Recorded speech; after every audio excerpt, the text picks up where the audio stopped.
Assalamualaikum warahmatullahi wabarakatuh.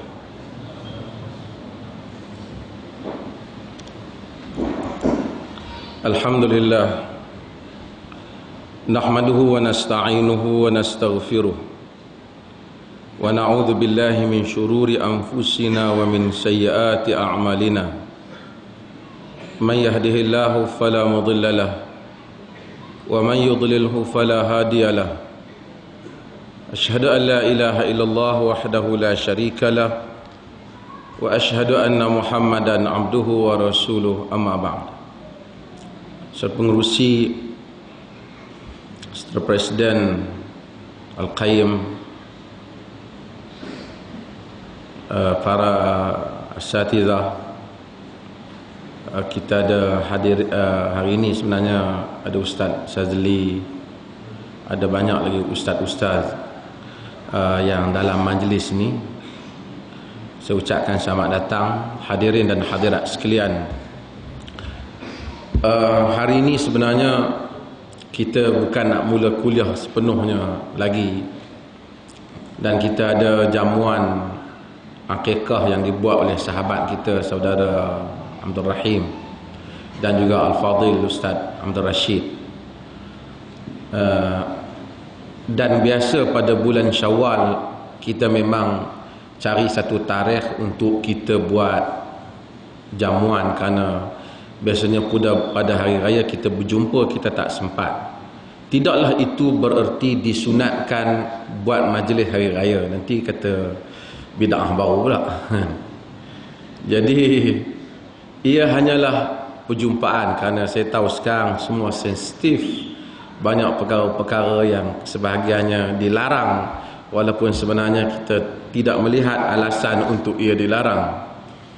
Kita ada polemik pasal sampul raya, kita ada polemik pasal ketupat kita dan seumpamanya, yang sepatutnya tidak patut dipolemikkan, kerana perkara itu termasuk dalam kehidupan harian kita, yang mana agama mempunyai pandangan yang luas, persepsi yang luas terhadap hal-hal itu. Oleh kerana dahulunya, orang-orang dahulu kadang-kadang dia campurkan dengan unsur khurafat, maka bagus juga ada semangat untuk elokkan perkara-perkara khurafat. Seperti pada malam 27 orang pasang pelita dengan kepercayaan bahawasanya malaikat lalu jalan, mereka nak bagi cerah. Jadi ini tentulah sesuatu yang tak masuk akal. Tetapi kalau ada orang pasang lampu pada hari raya kerana mereka berseronok suka tanpa ada sebarang i'tiqad, maka itu tidaklah termasuk dalam amalan khusus yang dilarang oleh agama. Sama juga kalau orang buat kuih raya, orang buat biskut raya, orang tukar lansir raya, orang buat makanan pada hari raya. Walaupun Nabi tidak pernah menyatakan buat makanan khusus pada hari raya, tak pernah ada. Tetapi Nabi menyuruh untuk kita bergembira pada hari raya, dan itu dari segi semangatnya kita telah ambil untuk bergembira. Dan setiap kaum, setiap bangsa mempunyai pendekatan yang tersendiri dalam menunaikan maksud tersebut. Kita akan mulakan ringkas kuliah kita pada malam ini, dan tadi saya dipahamkan Al-Fadhil Ustaz Abdul Wahab kita minta supaya ada sikit kita buka ruang untuk soal jawab. Oleh kerana kitab Riyadhus Salihin adalah kitab yang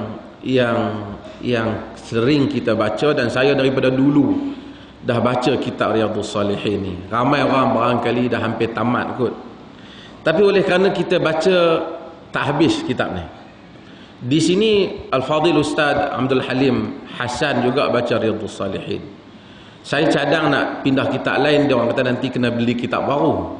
Jadi kita baca kitab Riyadhus Salihin juga, tapi kita akan baca bahagian yang agak akhir, di mana saya akan mula pada tajuk tertentu dan kita akan sambung seterusnya. Oleh kerana saya ambil sempena Malaysia panas dengan isu hudud, maka saya ambil kitab Riyadhus Salihin ini dalam kitabul umurul manha anha, kitab perkara-perkara yang dilarang.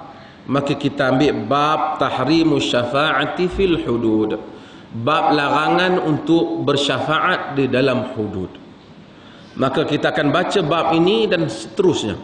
Dan tuan-tuan bila datang awal nanti kitab Riyadhus Shalihin ada keliling tuan-tuan, boleh digunakan, dan sebahagian orang dah ada kitab ini. Untuk permulaan sebagai muqaddimah, maka saya baca satu hadis.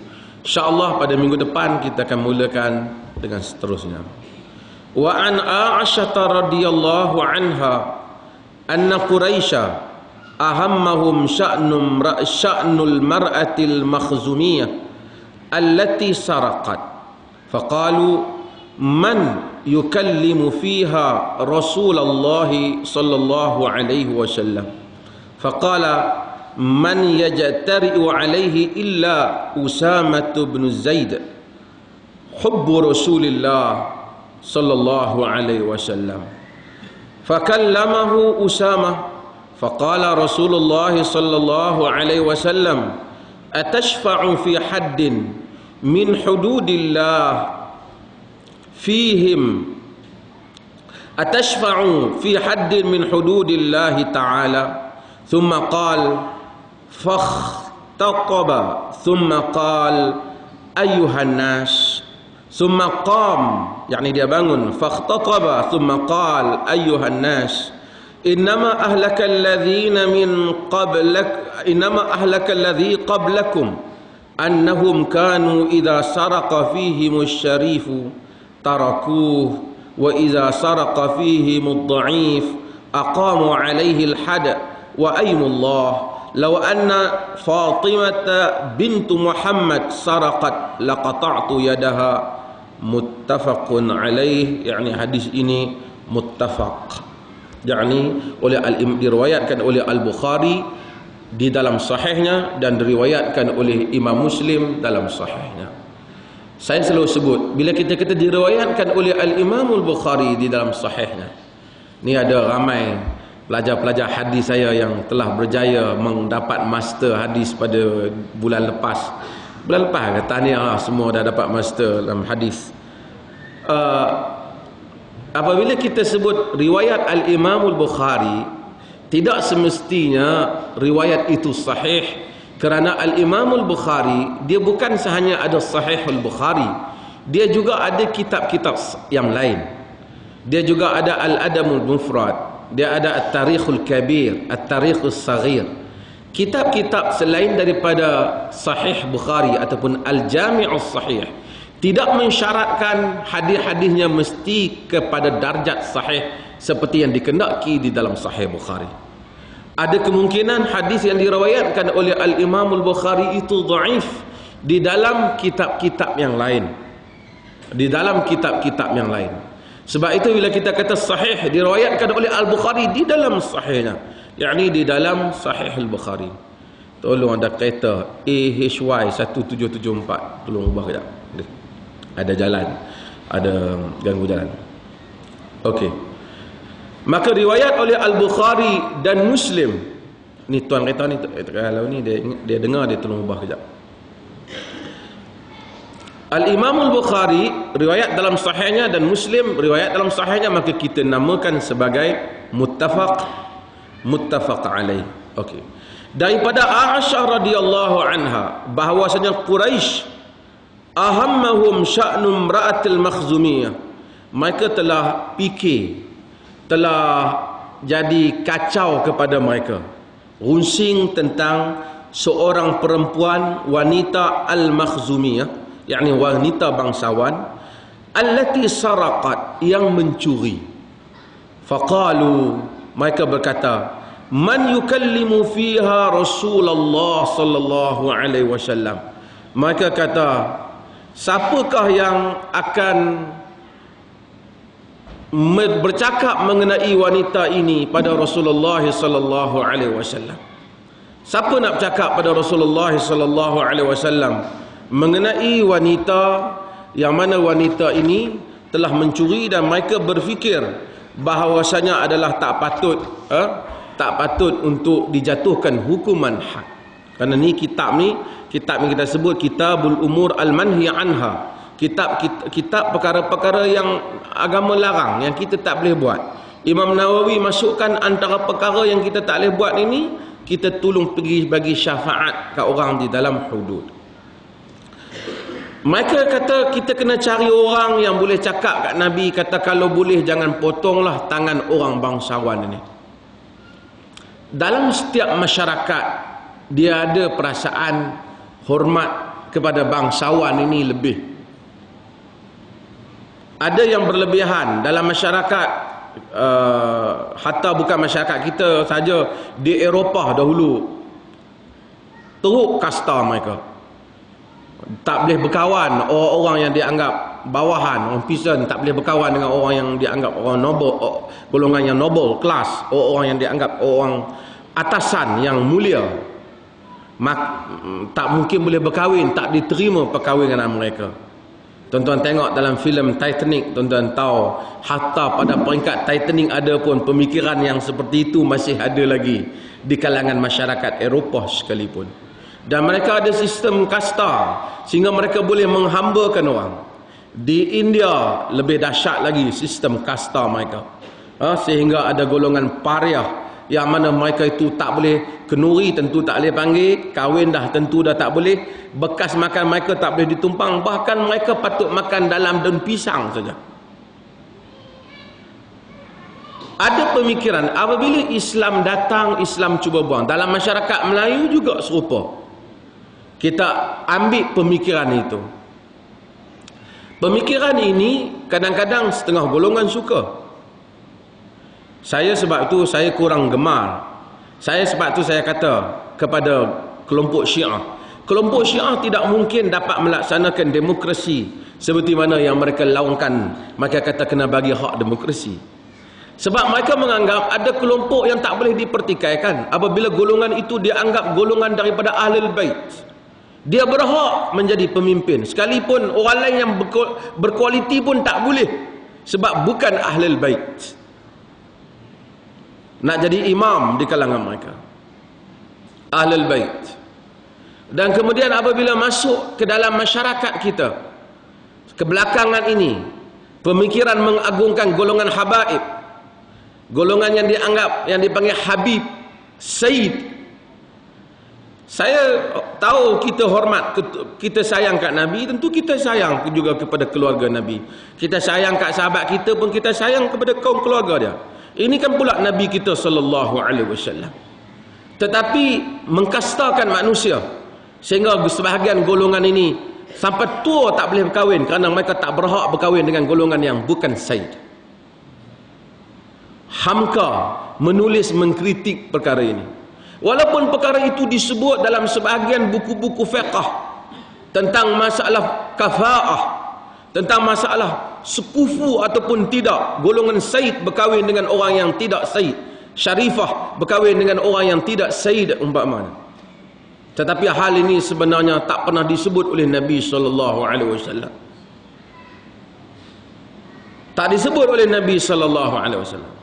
Perkataan Sayyid diambil apabila Nabi menyebut kepada cucunya Hasan, inna bni haza Sayyid fala'alla Allah yuslihu bihi fi'ataini 'azim al-fi'ataini 'azimat fi'ataini 'azimataini minal muslimin. Anak aku ini Sayyid, mudah-mudahan Allah damaikan dengannya dua puak di kalangan kaum muslimin, iaitu puak Ali dan puak Muawiyah yang berperang sebelum daripada itu, radhiyallahu anhum ajma'in. Akhirnya berkembang pemikiran ini. Islam sebenarnya datang buang benda ini, sehingga dalam masyarakat Melayu bukan saja berkembang, kita kekalkan itu dalam undang-undang. Maka ada golongan yang tak boleh ditegur. Dia boleh buat macam-macam. Kalau ada orang komplain dia, orang kata dia, boleh dikenakan bawah akta hasutan. Ini perkara yang sehingga mereka ini kadang-kadang, saya bersembang dengan satu esko sebuah negeri, cerita tentang perubahan dan seumpama buat. Tapi bila sampai bercerita pada golongan bangsawan Melayu ini, dia kata tapi kalau mereka minta balak kami kena bagi juga. Ini adalah cara fikir yang salah. Saya kata apa salah kalau tak bagi? Tak bagi tak boleh buat apa, tapi nanti bising langsung khabar lah. Tak dapat restu dan seumpamanya. Kerana orang Melayu menganggap salah untuk tegur. Di kalangan parti-parti politik, mereka mungkin boleh berbalah sama mereka, kutuk kawan ni, kutuk kawan tu, tapi sampai kepada level ini mereka tak akan cakap. Mereka meletakkan seakan-akan satu nilai, satu kesucian, sacred, yang mana mereka tak boleh dipertikaikan. Dan orang yang dipertikaikan itu salah. Jangan salah. Bukan sahaja yang nasionalis, yang pakai topi Islamis pun sama saja fikirannya. Apabila sampai kepada hal-hal yang seperti ini, Nabi SAW datang dan membuang pemikiran ini, supaya manusia sama di hadapan Allah Subhanahu Wa Taala, apatah lagi juga sama di dalam pelaksanaan undang-undang. Sayyidina Umar bin Khattab radhiyallahu anhu, apabila dia mengadili, menilai isu antara Ali dan seorang Yahudi, dia bercakap kepada Ali, ya Abul Hasan. Dia memanggil Yahudi itu dengan nama Yahudi. Sayyidina Ali berubah wajahnya.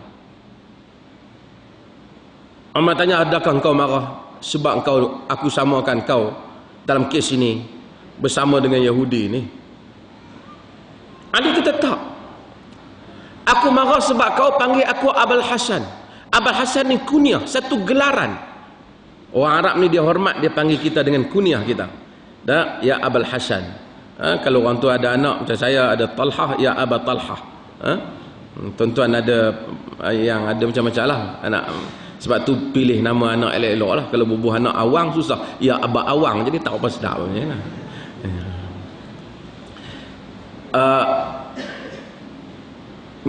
Kata Ali, aku tak suka sebab kau telah layan aku dengan panggil yang elok, panggil aku dengan gelaran, kau panggil dia dengan nama dia saja. Hatta Ali tak mau dia apabila berada di hadapan perundangan, walaupun dengan Yahudi, cara panggilan pun kata Ali kena sama, walaupun kes tu kena ke dia. Ali itu keturunan lebih pada Said, bapak pada segala Said lah. Kerana ini pemikiran, bagaimana sebab itu masyarakat yang seperti itu layak untuk dilaksanakan hudud. Nabi SAW asaskan, Nabi kempen hal ini. Sebab itu kempen Nabi dalam pelaksanaan undang-undang, di samping persekitaran undang-undang pada zaman itu, kita kena tahu, manusia tak berapa terkejut tangan dipotong, manusia tak berapa terkejut orang disebat. Kan dunia keseluruhan macam tu. Rom di China, satu orang buat dosa salah, 9 keturunan dihukum, 9 keluarga dihukum. Rom dia ada telaga kuali besar, ambil masak bang hak buat salah, bakar orang. Tambah di Eropah, dalam agama Kristian, bukan ajaran Kristian, tapi bakar, hukum orang bakar, ini biasa. Islam tak ada hukum bakar ni. Maka kalau ada orang kena potong tangan pada masa itu, orang tak terkejut. Dan Islam mengambil kira persoalan persekitaran ini. Sebab orang kata dulu orang buat tak kisah pun, kita kena tahu persekitaran juga berbeza. Maka orang tak terkejut, sebab itu persekitarannya. Tak ada penjara-penjara ni, terutama dalam masyarakat Arab. Penjara besar-besar tak ada. Kalau setakat nak denda bagi surat saman lagi tak makan. Maka undang-undang itu tak dipersoalkan, melainkan apabila masyarakat berubah, persoalan tentang cara pelaksanaan undang-undang itu mula dibincangkan. Kerana masyarakat sudah menganggap perkara hukuman yang bersifat fizikal ini sudah asing bagi masyarakat manusia. Dan Islam juga tidak datang untuk bersifat membawa satu undang-undang yang manusia rasa terlalu asing daripada mereka. Kerana tujuan undang-undang ialah bagi menghalang manusia daripada melakukan kesalahan. Maka Nabi balik pada asal. Nabi SAW, bila ada kes ini, ada sahabat oleh kerana dia mencuri, maka mereka bawa kes ini. untuk orang bercakap dengan Nabi SAW. Dan sahabat pilih siapa yang mampu intercede, siapa yang mampu untuk bagi syafaat, siapa yang mampu untuk bercakap dengan Nabi SAW. Pasal Nabi tak bermain-main dengan kes yang seperti ini. Dia mencuri. Tuan-tuan kena tahu, Nabi tak suka tangan kena potong. Tangan yang pertama kena potong di dalam Islam, bila dipotong, Nabi, hadis yang diriwayatkan oleh Al-Hakim dalam Al-Mustadrak, muka Nabi SAW berubah. Rawi hadis kata, faka'annama asfa ala wajhi Rasulullah sallallahu alaihi wasallam, seakan-akan berubah muram muka Rasulullah sallallahu alaihi wasallam. Sahabat mai jumpa Nabi, wahai Rasulullah, faka'annaka kariht, seakan-akan kau tak suka ada orang kena potong tangan. Ni the first hand yang kena potong. Nabi seakan-akan tak suka. Nabi kata apa? Nabi kata, antum a'wanus syaitan ala akhikum, sesungguhnya kamu semua adalah penolong-penolong syaitan kepada saudara kamu. Pasal kamu bawa kes ni sehingga dia kena potong. Nabi sebut, innahu la yanbaghi liwaliyyin an yurfa'a ilaihi al-haq had illa aqamahu. Tak boleh bagi seorang pemerintah yang mana apabila dibawa kepadanya satu kes, melainkan dia kena laksana. Maksudnya, Nabi kata, aku terpaksa laksana pasal kes ni mai ke mahkamah. Sepatutnya kamu jangan bawa kes ni ke mahkamah, kamu selesaikan di bawah. Maafkan dia, suruh dia bayar ke apa, jangan bawa ke mahkamah. Kemudian Nabi SAW baca firman Allah, wal ya'fu wal yasfahu ala tuhibbuna an yaghfirallahu lakum. Hendaklah kamu maafkan, kamu ampun, kamu maafkan. Kamu tak suka ke Allah ampunkan kamu? Sebab itu saya kadang-kadang tengok orang tulis dalam internet cakap, biar kita buat hudud. Aku ramai orang hudud target nak pergi kena potong bang. Tidak faham spirit of hudud. Nabi bukan suka tangan kena potong. Tapi kita duk fikir, aku kalau kita buat hudud, ada berapa orang ni kita kena bagi potong bang tangan. Sebab kita tak terdidik, kita salah konsep tentang kenegaraan di dalam Islam. Pemerintah di dalam Islam seperti yang disebut oleh Al-Quran, alladzina immakkannahum fil ard aqamus salah wa atau zakah wa amaru bil ma'ruf wa nahaw 'anil munkar. Pemerintah dalam yang orang-orang yang kami berikan kekuasaan di atas muka bumi, mereka mendirikan salat, mengeluarkan zakat, menegakkan yang ma'ruf dan mencegah yang munkar. Bukan menegakkan hudud, tapi menegakkan yang ma'ruf dan mencegah yang munkar. Hudud adalah satu part yang kecil daripada mencegah munkar, bukan keseluruhan. Tapi pemerintah itu ma'ruf. Ma'ruf itu bukan salat. Kalau ma'ruf itu salat, Allah Ta'ala tak sebut dah salat. Aqamus salah dia sebut. Zakat pun dia sebut. Ma'ruf semua saja. Kebajikan, bagi rakyat boleh makan, bagi rakyat hidup dalam keadaan baik, bagi kemudahan kepada mereka. Seperti mana Umar bin Khattab. Umar bin Khattab dikenang bukan kerana dia memotong tangan pencuri, tapi Umar bin Khattab dikenang kerana dia menegakkan keadilan, merendahkan dirinya, sehingga Umar tidak akan makan sehingga mengetahui rakyatnya makan.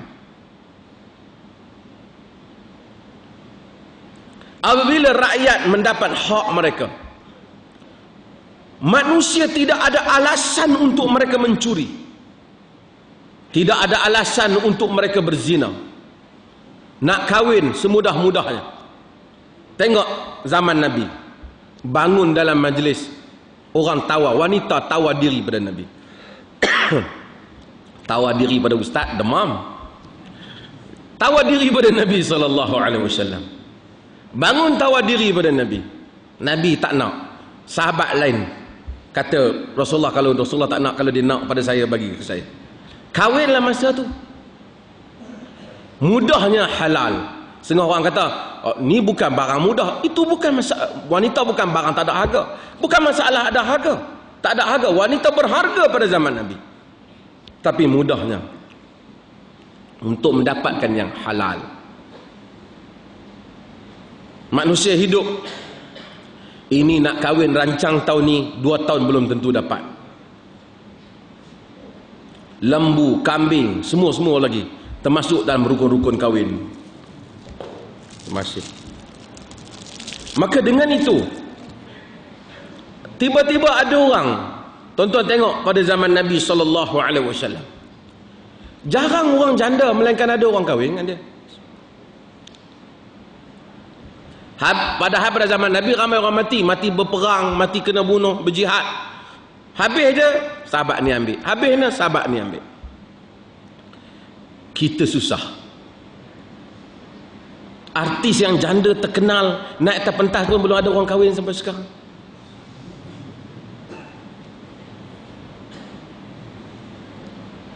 Ini kan pula orang biasa. Saya bukan menafikan, tapi saya menyatakan Nabi mewujudkan persekitaran ini. Pasal apa perlu zina? Pasal apa perlu mencuri? Saya kata, jangan sampai orang mencuri di supermarket kita potong, tapi orang yang mengambil balak-balak rakyat tidak boleh siapa pun mempersalahkannya.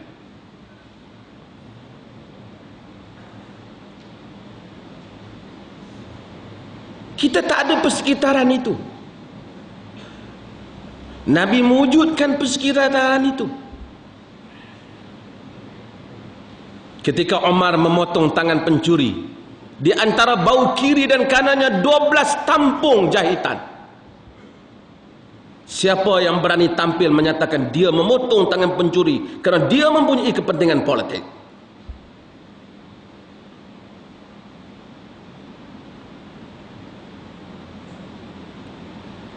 Ini adalah gambaran yang menyebabkan sebahagian sarjana berbincang mengapa kadang-kadang sebahagian hudud tidak dapat berfungsi disebabkan orang Islam gagal. Saya tulis, tuan-tuan baca dalam artikel saya yang petang tadi, saya tulis pagi tadi tentang hudud hudud. Saya nakal apa yang dalam Islamic punishment yang disebut oleh Dr. Salim Awar tentang hinggakan daripada coretan Abu Yusuf dalam Al-Kharraj 182 Hijrah pada zaman kerajaan Abbasiyah pun menunjukkan, kata dia, bahawa hatta pada zaman kerajaan Abbasiyah hudud kelihatan macam sudah tidak berfungsi, tidak berjalan lagi. Seakan-akan tidak sampai 2 kurun hudud itu berjalan. Bukan kerana hudud tidak bagus, kerana orang Islam sudah gagal mewujudkan persekitaran seperti mana pada zaman Nabi SAW. Libya 2 tahun mengkanunkan hudud dan juga Pakistan, tapi kedua-dua negara itu tidak pernah melaksanakannya sama sekali. Utara Sudan dan Nigeria mengkanunkan hudud dan melaksanakan beberapa tahun, 2-3 tahun, kemudian menghentikannya apabila mereka sendiri mendapat reaksi yang negatif daripada orang Islam. Bukan kerana hudud tidak bagus, kerana orang Islam gagal mewujudkan persekitaran untuk membolehkan hudud itu dilaksanakan. Pemerintah pada zaman Nabi SAW bukan mencari orang untuk memotong tangan, sehingga Nabi bila tangan yang pertama dipotong bukan satu kegembiraan bagi wajah Rasulullah SAW. Dalam hadis Muslim yang selalu kita baca, lelaki yang datang memberitahu kepada Nabi bahawasanya fa'altu kulla syai'in illa zina, aku buat semua melainkan zina. Inni alajtu imra'atan fi aqsal Madinah, aku berubat satu orang perempuan di hujung kampung sana, aku buat semua melainkan zina. Apa kata Sayyidina Umar? Apa kata Sayyidina Umar apabila Sayyidina Umar bin Khattab yang berada di tepi Nabi SAW mendengar kes itu, dia angkat kepada Nabi. Dia sendiri bawa kes diri dia pada Nabi. belum berzina tapi dia bawa kes. Kata Umar, qad satarakallah law satarta nafsak. Allah Ta'ala dah tutup aib kau, sepatutnya kau pun tutup aib kau, tak payahlah bawa kes ni. Tak ada pemikiran pergi mengendap orang untuk cari kes hudud, tak ada. Sebab itu kita kena bezakan antara dua maksiat. Maksiat peribadi yang membabitkan manusia dengan Allah, yang itu Islam tak intip. Dan maksiat yang membabitkan mengancam keselamatan masyarakat, yang itu kita intip. Pasal kalau tak intip, dia akan ancam orang lain. Apabila pemikiran ini tak ada, maka kita akan gagal menafsirkan maksud hudud yang dibawa oleh Nabi sallallahu alaihi wasallam. Kerja pemerintah ialah menegakkan yang ma'ruf, dan ma'ruf itu sangat luas. Mencegah yang mungkar, mungkar itu sangat luas. Termasuk yang mungkar itu maki hamun dalam masyarakat, kezaliman, penindasan, penguasaan. Nabi bukan saja mengatasi masalah mencuri, Nabi tak benarkan golongan penguasa peniaga menindas golongan pembeli. Nabi tak benarkan talaqul rukban yang kita akan baca nanti. Orang pergi monopoli barang, sekat barang tengah jalan supaya orang kampung dapat barang dengan harga yang mahal. Nanti akan ada bab yang kita akan baca. Nabi tak bagi. Sebab kerana Nabi mewujudkan persekitaran supaya apabila undang-undang dijalankan, manusia tidak boleh mempertikaikan keadilan undang-undang itu.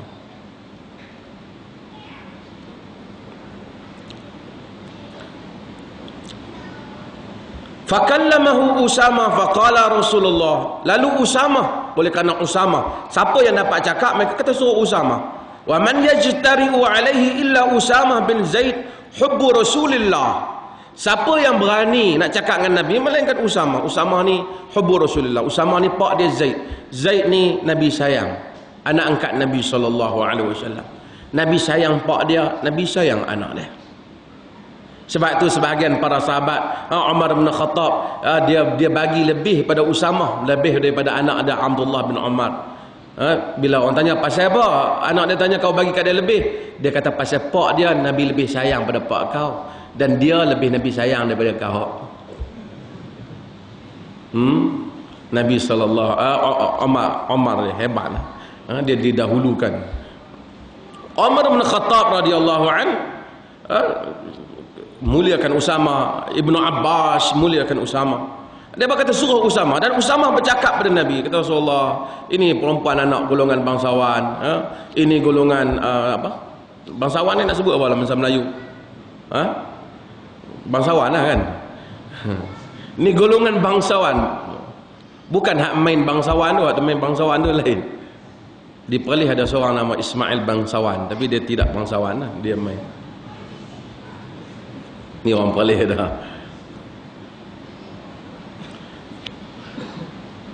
Golongan nobleman, orang-orang yang dianggap sebagai orang berkedudukan dalam masyarakat. Nabi kata, atashfa'u fi haddin min hududillahi ta'ala. Adakah engkau cuba memberi syafaat, intercede, engkau cuba campur tangan dalam hudud Allah Subhanahu wa ta'ala? Ini perkataan hudud Allah. Tuan-tuan, saya nak sebut, bila sebut hudud Allah, saya nak sebut, ramai ustaz-ustaz ni, mereka pandai daripada saya lagi, tapi saya ingatkan. Ramai saya dengar penceramah, bila dia ceramah tentang hudud, dia kata, tilka hududullah. Allah Ta'ala dalam kata Al-Quran, demikian itu hudud Allah. Tuan-tuan, perkataan hududullah dalam Quran, tidak ada satu ayat yang merujuk kepada undang-undang hudud.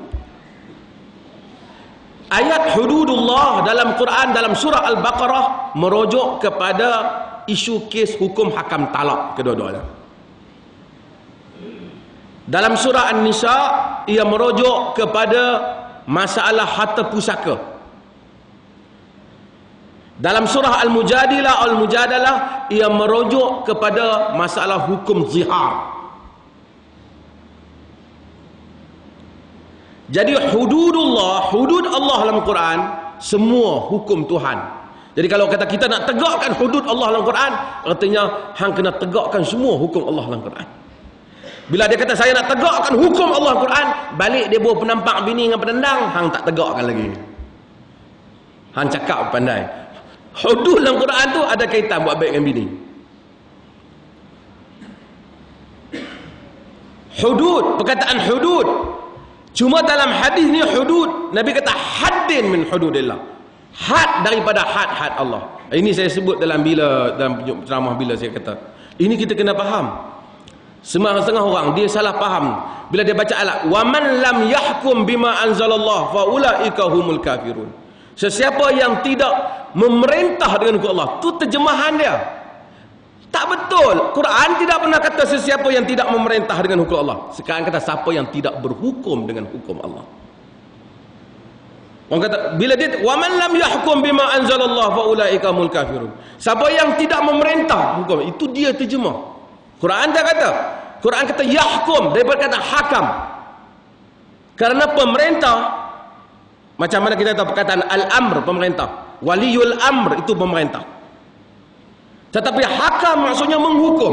Artinya kalau kita tak hukum anak kita dengan cara hukum Tuhan, banyak hukum Tuhan anak kita tak didik dia, kita bagi cara tak adil, kita pukul anak kita benda yang tak berhak dia dipukul, kita zalim anak kita zalim isteri kita maki isteri kita, kemudian kita pukul dia, kita cederakan dia, kita tidak berhukum dengan hukum Allah.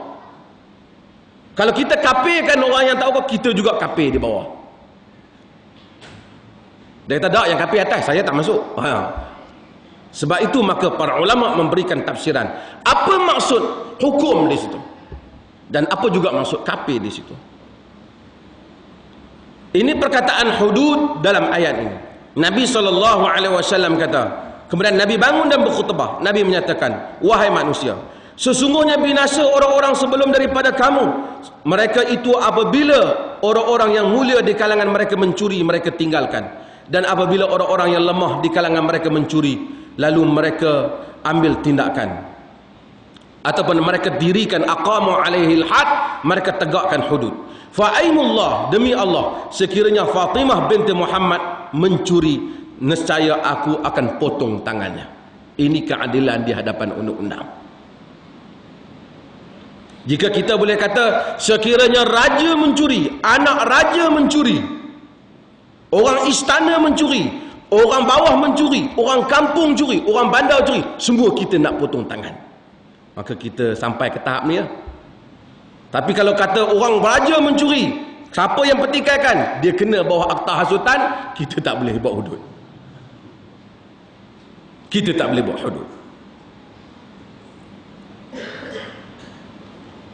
Sebab itu perjuangan di dalam politik Islam bukanlah satu perjuangan seperti mana yang dipahami. Bagus. Saya tidak menafikan perjuangan hudud itu perjuangan yang bagus. Supaya sekurang-kurangnya memberi ilmu kepada rakyat. Tapi tak bagusnya golongannya mempolitikkan hudud. Cuma saya nak ingatkan, bukan kemuncak kepada kenegaraan Islam itu ialah soal hudud semata-mata, tetapi menegakkan sistem Islam keseluruhan, salah satunya hudud. Hudud itu cantik, seperti mana indahnya pintu istana yang mahal. Tapi jika dipasang di rumah buruk yang sengit, pada balik rumah tu dan patah pintu itu, hendaklah dia dipasang juga di istana yang cantik. Maka kelihatanlah hudud itu cantik. Inilah sebab itu saya ingin menyebut akhirnya masa kita terhad apa yang disebut oleh Al-Imam Syafi'i, yang diulas oleh Al-Imam Ibn Qayyim Al-Jauziyah di dalam kitab At-Turuqul Hukmiyah. Faqala Syafi'i la siyasata illa ma wafaqa asy-syara'. Faqala Ibn Aqil as-siyasatu ma kana fi'lan yakunu ma'ahu an-nas aqrabu ila as-salahi wa ab'adu 'anil fasad wa in lam yad'hu ar-rasul wa la nazala bihi wahy. Kata Al-Imam Ibn Qayyim, kata Al-Imam Syafi'i, tidak ada politik melainkan apa yang menepati syarak. Kata Ibn Aqil, siasah itu perbuatan yang mana paling dekat kepada kebaikan dan paling jauh daripada kejahatan, sekalipun Rasulullah tidak pernah ajar, Rasulullah tak pernah tunjuk, sekalipun Allah Ta'ala tak pernah wahyukan. Kata dia. Kemudian kata Ibn Qayyim, fa in aradta biqaulika illa ma wafaqa asy-syar'a ay lam yukhalifu ma nataqa bihi syar'u fasahihun. Jika kamu maksudkan politik itu sesuatu yang apa yang menepati syarak, maksudnya apa yang tak menyanggahi apa yang Quran dan hadis sebut, itu betul. Wa in aradta siyasata illa ma nataqa bi syar' fa ghalat. Jika kamu katakan politik Islam itu hendaklah apa yang disebut dalam Quran dan Sunnah, maka itu salah, kata Ibn Qayyim. Fataghlil lis-sahabah, kata dia, bukan saja salah, bahkan menyalahkan para sahabat Nabi SAW. Karena para sahabat Nabi juga banyak buat benda yang tak disebut dalam Quran dan Sunnah, tetapi itu adalah politik, kata Ibn Qayyim. Sehingga Ibn Qayyim sampai kepada satu kesimpulan, yang mana kesimpulan penting Ibn Qayyim sebut, dan tuan-tuan boleh baca, saya telah terjemahkan sebahagian daripada kesimpulan Ibn Qayyim,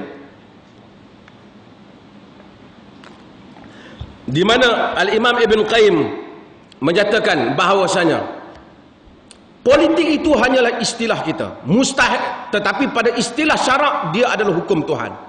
Hukum Tuhan itu, kata Ibn Qayyim, tidak terbatas dengan apa yang kita lihat ada dalam Quran dan Sunnah. Di mana saja ada keadilan, disitulah hukum Tuhan, kata Ibn Qayyim. Sekalipun tak dan mustahil, kata Ibn Qayyim, Allah Ta'ala menetapkan kaedah keadilan, satu kaedah tiba-tiba zahir pada satu zaman, satu waktu, suatu keadilan yang jelas. Kalau kita buat benda ni sangat adil, tapi tak sama dengan Quran dan Sunnah, mustahil Allah menafikan yang adil ini hanya kerana tidak ada dalam kitab dan sunnah Nabi-Nya. Kerana tujuan politik adalah keadilan. Di mana saja adanya keadilan, kata Ibn Qayyim, tertegaknya masalah rakyat, sekalipun tidak disebut dalam kitab dan sunnah, itulah politik Islam, itulah sunnah Rasulullah, itulah hukum Allah, kata Ibn Qayyim. Tidak perlu tunggu sehingga qala Allah dan qala Rasulullah. Ini idea politik Ibn Qayyim dan Ibn Taimiyah. Mereka mendahului pemikiran politik Islam dalam dua ini, yang tidak didahului oleh semua penentang-penentang mereka yang konservatif. Dua tokoh sunnah, Al-Imam Ibn Taimiyah dan Al-Imam Ibn Qayyim, mereka bukan literalis, tapi mereka adalah para pemikir Islam yang telah bercakap soal keluasan politik Islam. Ini perkara penting untuk kita belajar. Apabila kita menyebut madrasah Al-Imam Ibn Qayyim, dia bukan madrasah semayang tak tangan tak dada atau bergerak jari saja. Dia adalah madrasah pemikiran yang begitu luas, yang menjadikan manusia itu celik apa yang dikatakan maslahah dan kehidupan rakyat, yang mana tujuan kedatangan Islam ialah menegakkan kehidupan ini. Tuan-tuan, saya bukan nak cakap pasal politik sangat, tapi saja musim hudud ni, tapi saya nak sebut, dunia kita ini bukan masalah hudud sangat, tapi dunia Islam ni sangat malu.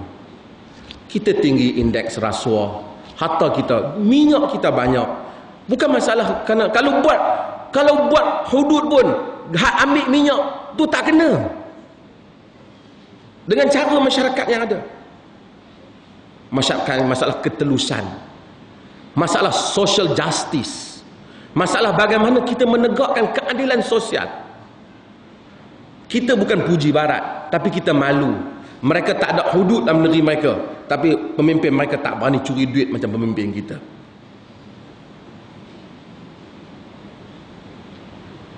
Bukan kerana hudud tak perlu, tetapi mereka tak buat hudud, satu, mereka bukan non-Muslim, tapi mereka menegakkan keadilan sosial untuk diri mereka. Kita tegakkan keadilan sosial. Kita sediakan suasana yang mana pada satu masa bila dah suasana itu dah cantik, kita tegakkan hudud. Ketika itu siapa pun tak boleh mempertikaikannya. Dia kata, kenapa nak tegakkan? Kenapa siapa nak mencuri? Nabi, tuan-tuan, Nabi tak bagi jiran sebelah lapar.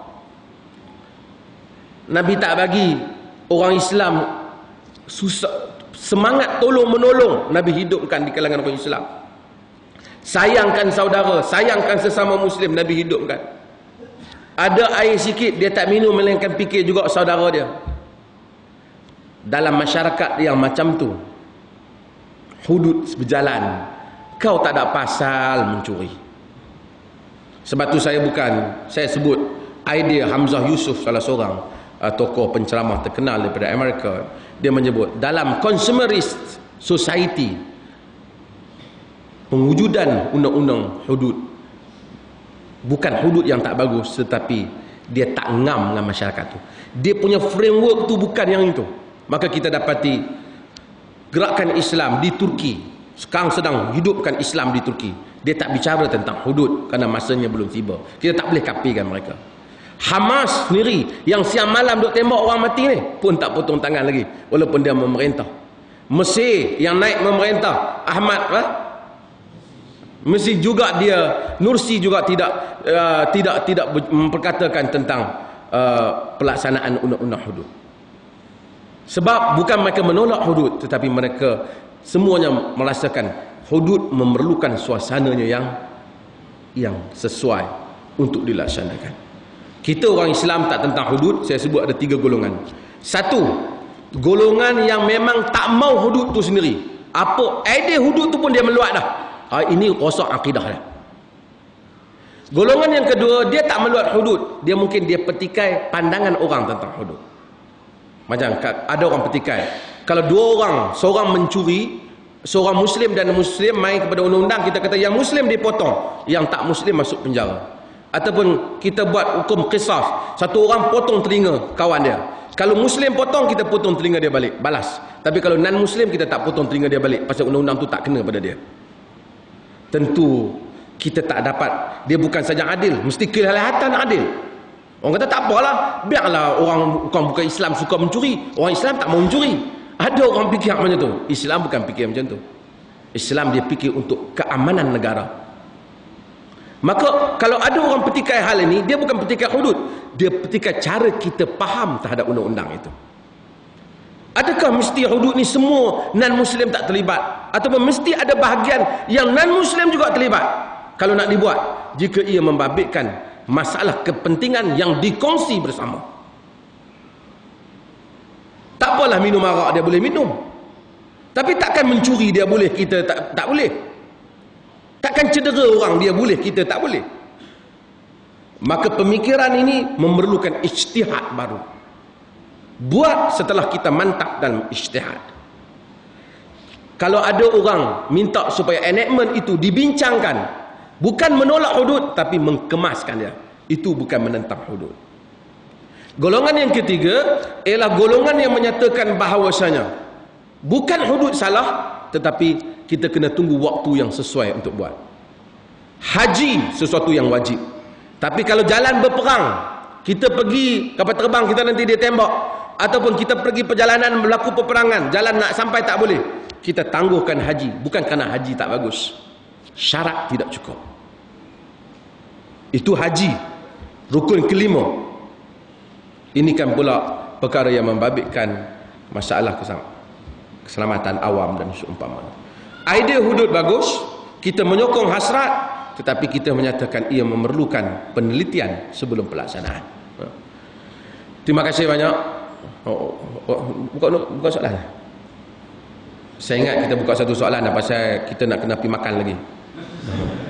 Saya pertama mohon maaf, ini kesilapan AJK. Apabila kami mesyuarat, kami rasa macam ayam tu dah cukup, pasal kambing tu 4 ekor.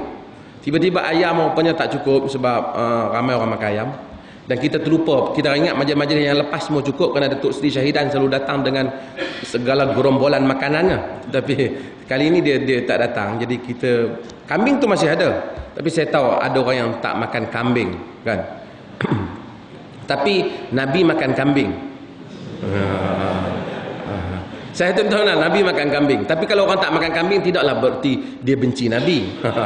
Itu kena faham juga. Itu masalah sunnah yang kita kena faham juga. Tengok-tengok kawan kita tak makan macam ni, ini mesti anti sunnah. Tak boleh kata macam tu. Dulu kita ada kawan, saya selalu sebut di sini, satu kawan tentang kambing. Tentu ingat saya sebut. Pak Haji Samad suka tajuk ni. Pak Haji Samad saya tahu. Pak Haji Samad kerana kalau dia meninggal pun dia ada wasiat yang saya suka nak laksanakan.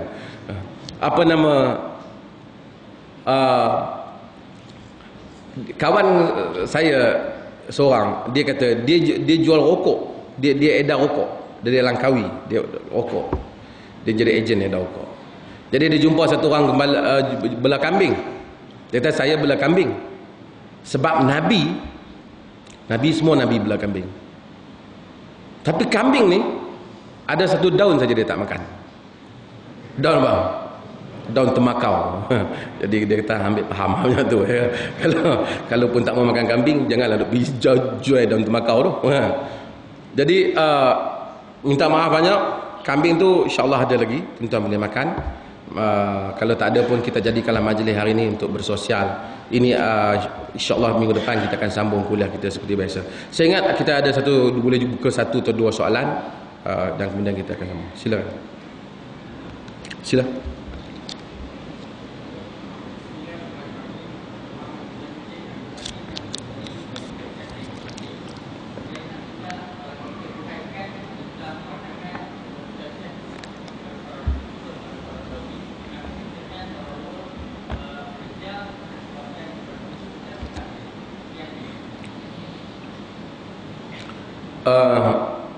Rejam tak sebelum tu Qaradawi sebenarnya pandangan yang menolak rejam sebagai sebahagian daripada hudud bukan dimulakan oleh Qaradawi, ia dimulakan oleh ada penulis-penulis lain yang mula, termasuk Al-Imam Muhammad Abu Zahrah, seorang ilmuwan terkenal daripada Mesir, Al-Azhar, yang terkenal dengan buku-buku fiqh yang besar.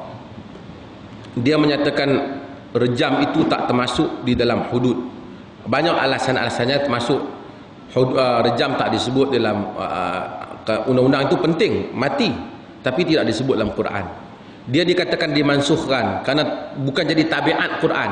Quran mansuhkan, ada benda yang Quran mansuhkan hukum tapi tak mansuhkan ayat. Tapi dalam kes rejam, ayat dimansuhkan, cuma ulama berpendapat hukum tak dimansuhkan. Jadi Abu Zahrah menolak bahawasanya ia part daripada hudud. Kemudian diikuti juga oleh Syekh Mustafa Zarqa. Dia juga cuba mengatakan bahawasanya dia bukan sebahagian daripada hudud, kerana bagi orang hamba yang berzina, Allah Ta'ala suruh kita hukum separuh daripada hukuman orang yang bukan hamba.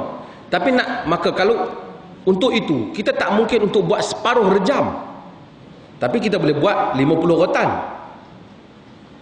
Jadi banyak, saya masa terhad, tapi saya boleh baca sebahagian apa yang saya tulis.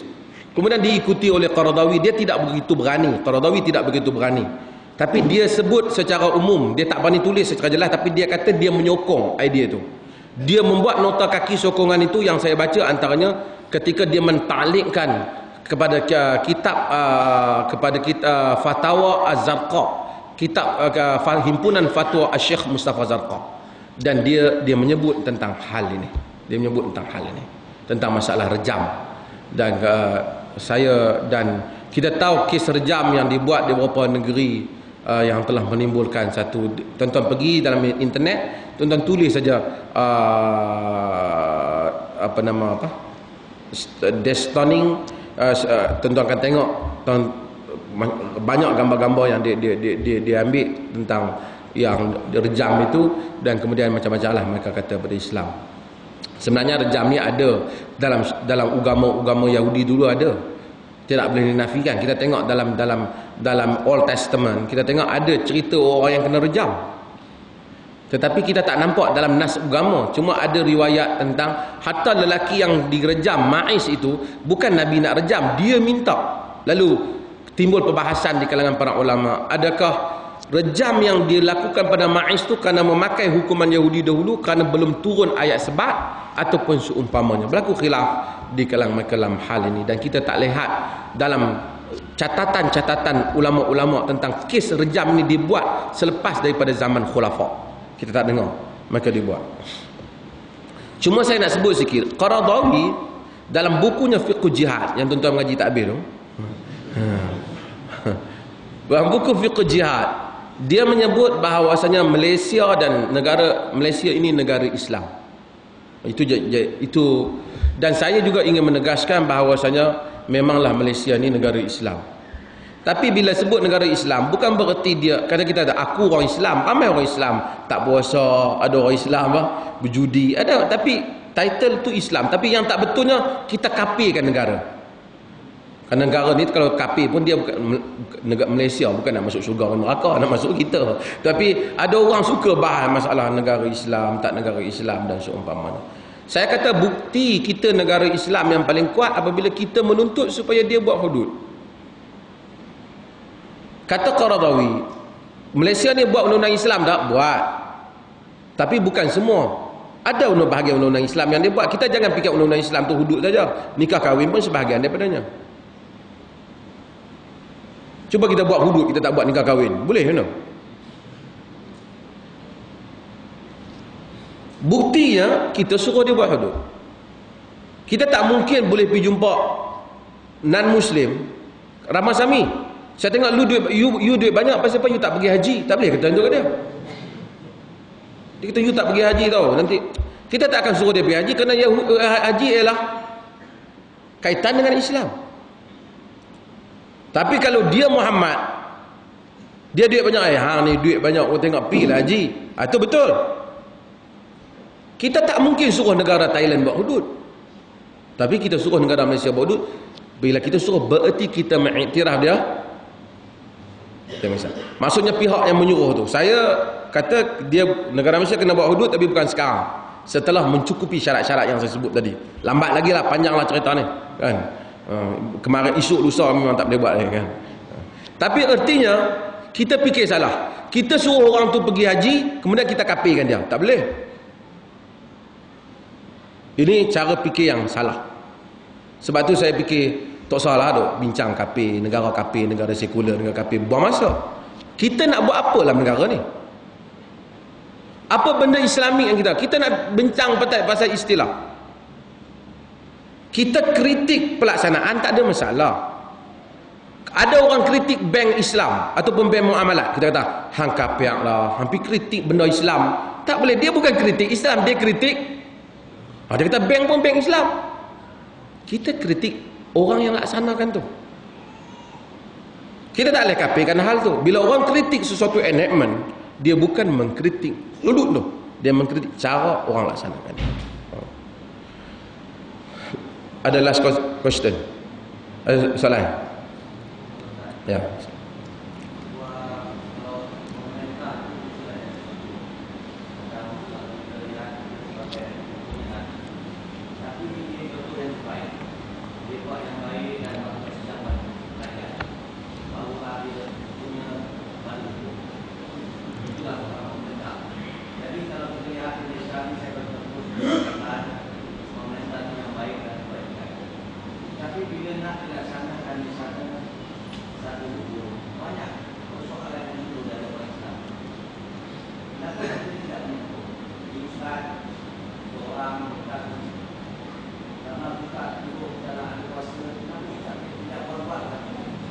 Buat-buatkan apa? Hudud.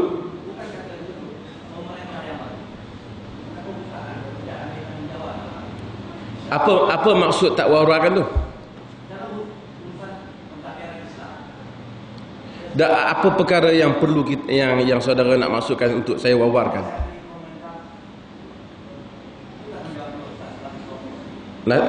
Nasihati pemerintah tu macam mana? Saudara baca saya punya tulisan teguran semasa saya jadi mufti, even di dalam utusan dan seumpamanya, mengkritik pemerintah. Jadi apa patut saya buat pada pemerintah? Menjatuhkannya? Jadi seorang mufti jatuhkan pemerintah dan ambil jadi menteri besar, kerana itu maksudnya.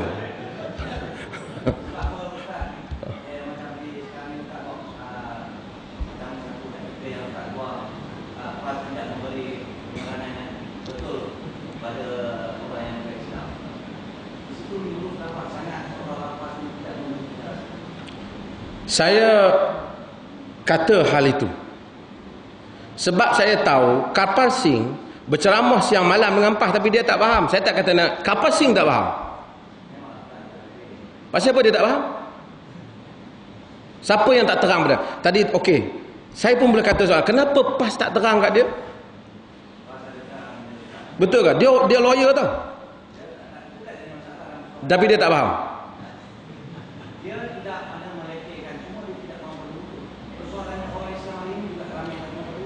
Dia tak lekehkan, tapi dia kata tak adil lah. Ya. Tak, dia tidak lekehkan tapi dia kata tak adil. Ya, ya kan?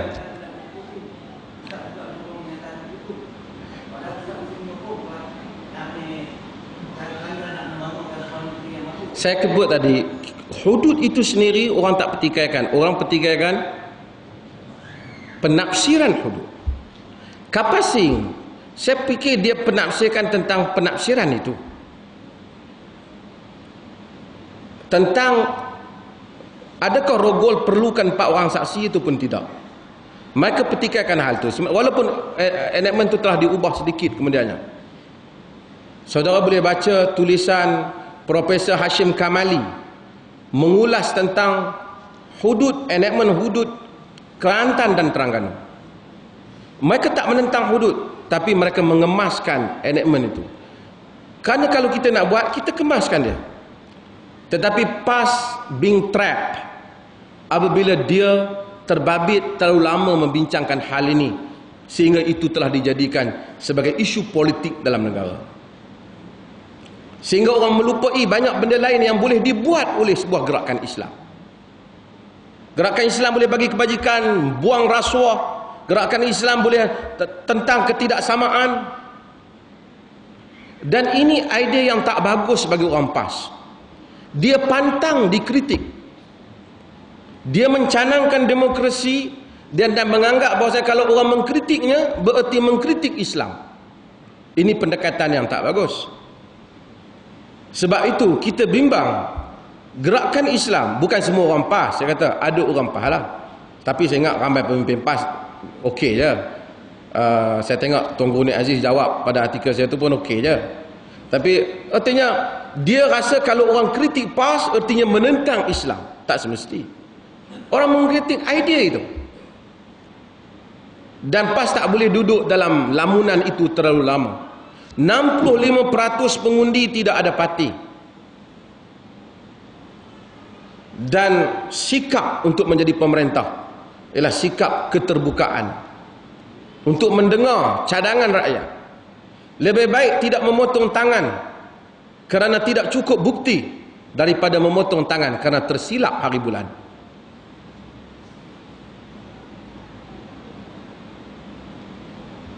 Dan bukan cara kita mempersalahkan orang. Dan ini tak bagus. Bila kita kata, oh ini masalah orang ni salah. Ini kenapa orang ni salah. Ini kenapa orang ni salah. Itu tidak bagus. Kita, organisasi, politik, berfikir bagaimana membujukkan sebuah negara yang harmoni. Seperti mana yang kita canangkan. Okey. Okey, terima kasih banyak. Mudah-mudahan tuan-tuan insya-Allah dapat sambung semula apa jamuan pada malam ni untuk makan kambing, dan ucapkan juga doa kepada saudara rahim kita dan mereka yang buat kenduri. InsyaAllah mudah-mudahan Allah Ta'ala rahmati kita semua. Sekian, wassalamualaikum warahmatullahi wabarakatuh.